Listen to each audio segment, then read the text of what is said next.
Hello. Hi. Wala. Sa likod po. Sa likod. Beauty. Okay. Ayos. Hello. Hello. Hi everyone. Jason, Fasis. Paano to? Power mics. Narinig naman ato. Pagdalo niyo po sa aming munting salo-salo. Salo-salo.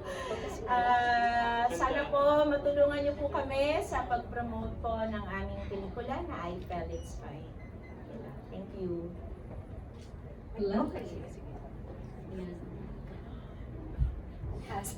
Anyway, good evening everyone. So this is actually a remarkable night for not just for us actually, but for all the women out there.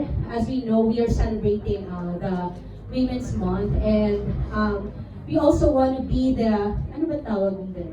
For the lack of better term, epitome. So let's celebrate tonight. So we are excited not just for us, and also for Glyza and Rian to really parang share with us. It's very challenging kasi direct na sila yung gampanan nila yung ganitong role sa pelikula, especially here in the Philippines. But as of today, the movie, the marketing and the promotions of our movie, sobrang taas po ng engagements at ng numbers. So we are really looking forward to the coming days. Yes! Miss Pao. Dito ka na Thank siguro sa you. Okay. I'd like to begin with having a grateful heart, of course, to the women who paved the way for all the voices to be heard across the nation and across the globe.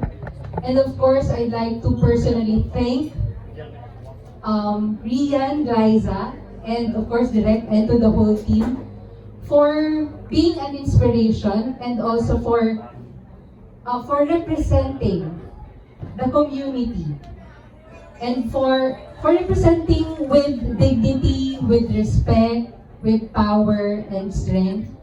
And we are all empowered women here, and I hope to inspire each and every one of you, regardless of gender, of preference and orientation. And I believe that real progress comes from listening to each other, and of course learning together so we can build a better community. Thank you. Yes, very well said, Miss Pao. Thank you so much for that. What an incredible feeling to hear from the powerful women who planned, conceptualized, implemented, and led this exciting and meaningful film that will surely captivate and inspire many. And now, it's time to welcome the happy cast of I Felt It's Fine to our advocacy night. First up, we have Kuinay Mercado as Liz.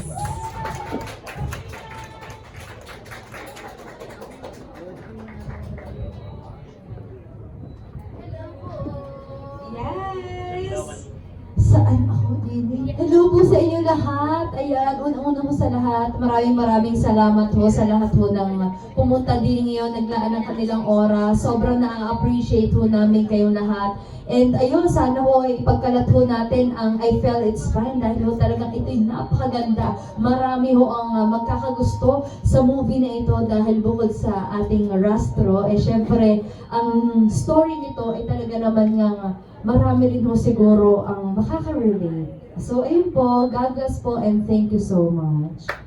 Yes, thank you so much, Queen Ai. We also have Ice Arago as Jack.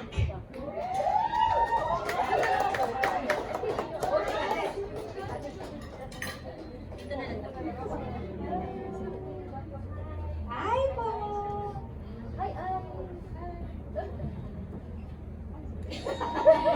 Hello lang, ganyan. Hello, manood kayo ng I Felt It's Fine sa April 4 na all cinema station. Yes! Of course, we also have Sir Al Chris Galura as Bobs. Yes!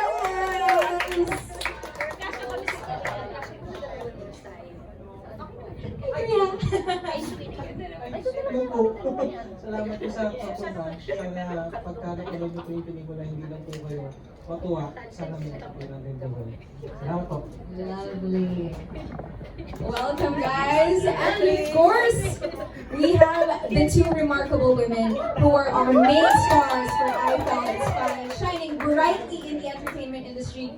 These actresses have positively impacted the industry and surpassed fans and viewers with their phenomenal talent throughout the years. Please join me in giving a warm welcome to the main stars of I Felt It's Fine, Miss Vivian Ramos and Miss Glyza De Castro.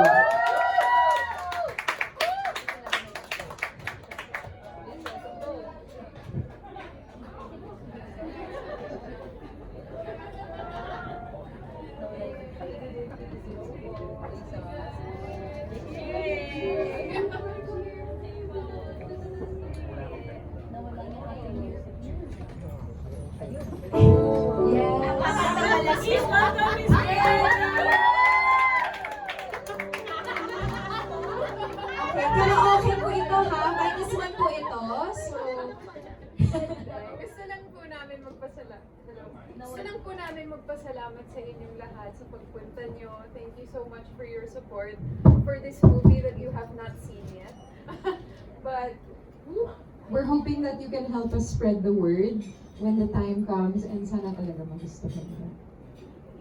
Yes, after so many years, actually years talaga ang inabot para maipalabas finally ang pelikula na ito. I remember mga 2024, nung kina-conceptualize to ng aming mga producers, sila Miss Pauline and si Miss April. And then, hindi namin, actually ako personally, hindi ko alam kung saan papunta ng mga panahon na yun. Pero sure ako na kapag ka natuloy ito, it's going to be worth it. And I'm just so happy na finally nagkasama ulit kami ni Rian. Hindi lang sa Sangre, kasi sa Sangre nagkikita rin kami. Pero mag-aaway kami. Pero ewan ko, baka naman may mangyaring iba din. Na itutuloy dito sa I Felt It's Fine. Ayun, oo. So ayun, maraming salamat. Unang-una sa Wide International for making this film happen. Sa aming director na si Sigrid. Hindi ko pa nauuso. Ayos na, pawapantag ko rin yung passport ko. Para hindi na mahirapan siya. From Wine International. Wine International. Kaya po talaga kami dito, pag magkakasama po kami, parang nakakalimutan na namin, trabaho pala ito. Magtatrabaho pa rin po pala kami. Pero ayun, maraming salamat sa napakahusay na pagkakasulat ni Direk Sigrid Bernardo. The renowned director of Metro Manila Film Fest.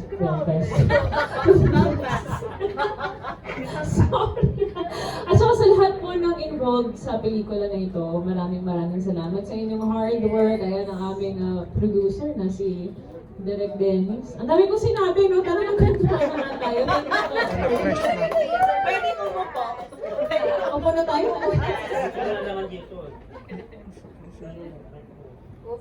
akin naman to. Yeah, so we're really excited to hear from everyone now that the movie is finally finished and hitting theaters on April 4. So, parang tatanungin ko dapat how are you feeling, pero sa nakikita ko naman, parang sobrang happy naman ng general feeling ng lahat. Hindi naman! Siguro ito yung mga for our cast members who were here during the MediaCon, to Alcris, Ice, and Queen Eye. Ano yung pinaka-memorable encounters ninyo during the filming process? Or pinaka-takeaway ninyo from the film? Ayun. Siyempre yung maka-extend ako yung sarili kong kapatid. Lagi ko inuulit-ulit na every time kung naka-extend ako talaga siya, pangalawang beses namin itong magkasama sa pelikula. At sa pangalawang pagkakataon na starstruck pa rin ako sa kanya. Seryoso kasi kapatid ko siya, pag nakaharap mo siya sa eksena, si Glyza De Castro siya. Hindi mo na nakikita yung kapatid ko, nakikita mo na yung character. Oh, so paano bang allowance? Worth it ah. Ako na. O ikaw muna. Ikaw naman, nahiya ka pa guys. O sige na, ako na. Siguro yung akin, hindi ko talaga makakalimutan, very memorable to. Meron kasi isang linya si Direk Sigrid. Sabi niya sa akin, dito mo sa linya tayo ipapatak yung luha mo. So, Direk tumatak talaga sa akin. Kasi that time, sabi ko, nagulat kasi ako, Direk. That time, sabi ko, Direk, parang syempre that time, doon may karga naman. Pero syempre, Direk, parang, ay, nakaka-pressure, Direk Sigrid to eh. Parang medyo na-pressure ako. Pero, good thing naman kasi nagawa ko naman din. So, thank you sa help ni Direk Sigrid. So, thank you po, Direk, sa pagtitiwala din. So, ayun po. Tumatak talaga yun sa akin. Ice? Lahat naman to ay memorable sa akin bilang fan ko ng Astro. So, sumakses ako eh. Success ako as a fan. At bilang, bilang mangyari to sa isang fan. Dahil dati pinapanood ko lang naman ng Rasta. Oh. Ano ba yan? Oh. It's okay. It's okay. Kaya kasama ko na sila sa movie and first movie ko po ito. Wow. Yes. Kaya maraming salamat sa ating mga executive producers, April and Nicole. And sa Wild International kasi nga, sobrang ano ko sa akin. Ano tawag doon? Paiyak talaga ng tuloy. Paiyak talaga.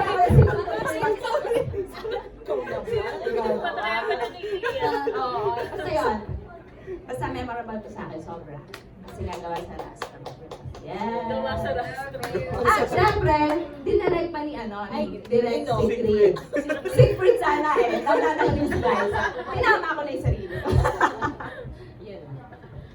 Alright. Okay, syempre ito naman to our main stars, to Rastro. Since this is a romantic comedy, a girl love movie, and since this is our advocacy night, we would like to entertain questions that focus on the movie and its message of women empowerment. So before we dive in, I'll indulge myself with a personal question na lang siguro. Since this film nga centers on around the love story between two women, but it's also a part of a larger conversation about representation and about visibility, right? So why do you think stories like this, centered on women loving women, why is that an important story to tell? Thank you for that wonderful You're welcome. Hindi, pero unang pumasok sa isip ko, parang wala kasing masyadong, especially before, when Richmond's Daughter premiered, wala masyadong gumagawa nun. Parang, I think at that time, no one was brave enough to tell stories like this. So I think, hindi ko naman masasabing niche siya, pero I think it's important that may representation because it's something that you don't normally see and watch on television. So parang at least may mga tao pa rin from the community na mafe-feel nilang importante sila, importante yung storya nila, importante yung pinagdadaanan nila. Para, alam mo yun, para ma-inspire din yung mga other people who are experiencing the same feelings, challenges in life. Kasi doing Richmond's Daughter, and eto, I felt it's fine, hindi madali because I think laging may preconceived notion na why, di ba? Merong ganun, may mga tanong. And yun, thankful ako na we're given opportunities as actors to explore that world. Kasi honestly, nung 2015, I wasn't really aware na ang laki pala ng community. And thankful ako na ang dami namin na-tap na people from the community that share their stories as well. So doon pa lang parang ang sarap na sa pakiramdam na wow, buti nabigyan kami ng chance to represent people from the community. Very well said. Ako, for me, anytime that I've ever felt that no one can understand how I feel, whenever I feel alone or parang ganon, yung parang hindi ko mapag-usapan yung nararamdaman ko, which is very common, I think anyone can relate to that. I always look for something from different kinds of media. It could be a movie, a show, a song that makes me feel heard. And to have the opportunity to create a project that makes people feel heard and represented that's why we should all be doing it. Yeah. We should be telling everyone's stories because we're really not all that different in the first place. Very well said. I agree. Art is really so important in that way because when you meet a character or hear a story or see a circumstance that you see yourself in, it reminds you that you're not alone. Yeah. That you're not alone in whatever it is that you're going through, that you're feeling, na there are other people going through this too. And if they were able to get through whatever that is, you can as well. So thank you so much for sharing your thoughts. It's clear that everyone is... Maganda pa yung sagot ko. Ay! Dinadagdagan mo lang. Dinadagdagan Thank mo you, lang. better. Ako din, parang dapat kasama ka sa pelikula na. Really, ang next time? Nag-audition. But thank you so much, guys. Before the excitement continues to build further as we welcome questions from our friends from various groups and representatives here, before that, let's allow ourselves to be entertained by the official soundtrack of I Felt Inspired, performed tonight by none other than Miss Chloe Redon.